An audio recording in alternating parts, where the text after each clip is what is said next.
Roderick Strong is going to WWE via NXT, which is quite interesting because he did a stint there before and he's going back again. Moose is also slated to go to NXT as well. The part that makes it kind of weird is that if y'all not familiar with this brother named Moose, he's pretty much their Titus O'Neil. Not as funny, but he's still similar body build, looks the same, bald head, cock these old dark skinned black guy who used to play football, except he played pro. So it's like, okay, he's gonna go to WWE too, and much of this is anticipation of the brand extension that WWE's moving to, the SmackDown brand and a Raw brand. So ultimately, they're trying to figure out how can they backfill NXT, because as most fans would know, in order for them to be able to fill out both the Raw and the SmackDown brand, they're gonna be rated NXT. So they need to backfill all those people they're pulling out. And finally, they're gonna probably take Bullet Club member Adam Cole, that he's probably going to make a jump as well. This will ultimately give legitimacy to WWE's The Club. In any event, I'm really frustrated about this whole The Club thing, and I'll go talk about that a little later. Also, one more. You bad, son. I mean, in the end, it's just kind of like you're faking a funk by calling it The Club. You know, all you're doing is taking older members from the Bullet Club, and the Bullet Club is still active. You know, it's pretty shady how Vince is doing it, but whatever. Oh yeah, one more thing. Vader, Big Van Vader, 61 years old. This brother got a Twitter beef with William Ospreay. Ospreay just came off this amazing match in May with Ricochet. Ricochet, who is Prince Puma in Lucha Underground. Great wrestler. They had this nice match, which is high flying. These guys are flying all over the place, pulling these spectacular spots to the point where folks are calling it one of the greatest matches of wrestling history, just because how fast paced it was. But wrestling purists are like, well, you know what? In the end, it really wasn't wrestling. It was just guys doing acrobatics and gymnastics. So Vader was kind of hating on the guy. And the guy's like, you know what? You want to hate on me? Why don't you come see me in the ring? Mind you, Vader is ginormous compared to this guy. So Vader is coming out of semi-retirement to fight this dude in August in the UK. Mind you, Vader fights like once a year, you know, so the last time he fought was in 2015. So he's coming out of the bench to fight this guy. And I mean, is he really coming to fight? Vader's like the immovable object at this point. He's coming to stand there and fall on the guy. We're gonna see how it goes. We're gonna see how it goes. He isn't catching this guy, you know what I mean? Yeah. I mean, the guy can flip around the way he is. Go check it out, man. Ricochet, Ospreay, check it out, man. It was a good match. Yo, Vader gonna cut one good fart and like take this dude out. For real. All right, Money in the Bank. If y'all ain't seen it by now, too bad, so sad, because you get some spoilers. All right, I'm gonna highlight the 4 matches that actually stood out to me. Money in the Bank took place in Vegas.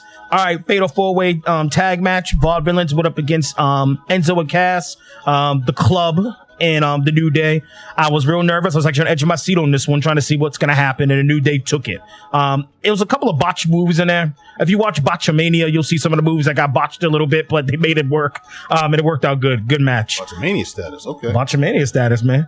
Money in the Bank ladder match. It was a lot of great spots in this match. Overall, good match. I mean, you had Cesaro, KO, Jericho, Sami Zayn, Alberto Del Rio, and of course Ambrose. And if you don't know by now, Ambrose took it.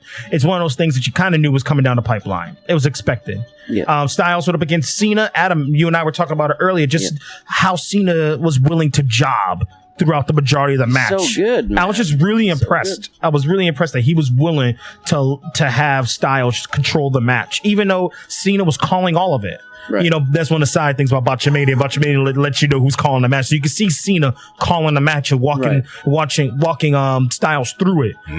The pacing and all that to tell the story.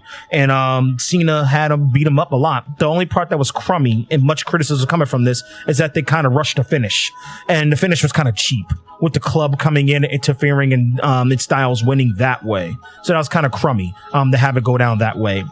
You say you ain't seen it, Buffalo, buddy. No. I was asking. I was waiting for this. I'm not going to go back. Well, do you think this setting up for something deeper then? Maybe it'll give Adam a little something to hope for. I don't know. No. I don't know. We'll see what's going on, man. I'm not happy with it. I felt that the finish was kind of crummy, and they're trying to make it. They're trying to turn AJ Styles to the kind of scumbag sort of character that Rollins is, but Rollins already got that locked in. Say again. It's probably not that much of a stretch of imagination. It really isn't, but I mean, it just kind of looks cheap. I mean, Rollins already has that greasy wrestler, scumbag, bad guy locked in, and he has it so believable. Now you're trying to place that off of AJ Styles, who we all know is kind of a good guy, but at the same time, he's kind of he's rough around the edges good guy. So it's like, okay, you're forcing this down my throat or whatevs. The world title match, it was a pretty solid match with Roman Reigns and Seth Rollins. Rollins won right afterwards. Ambrose cashed in, got the belt. So it was one of the first times that someone won the Money in the Bank and then cash in that night. I guess, but we've seen it a bunch now, like that Money in the Bank. As soon as the match gets done, not really. Not really. This is the first time they cashed it in that night. No, Usually I'm saying, but I'm talking about just turning it in, not the same night. Mm-hmm.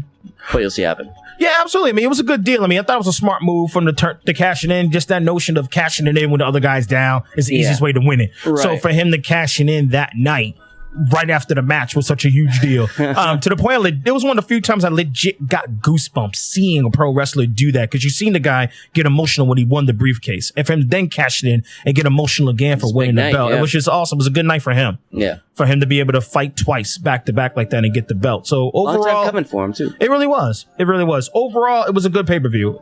Overall, it was a pretty good pay-per-view. I give it a solid B.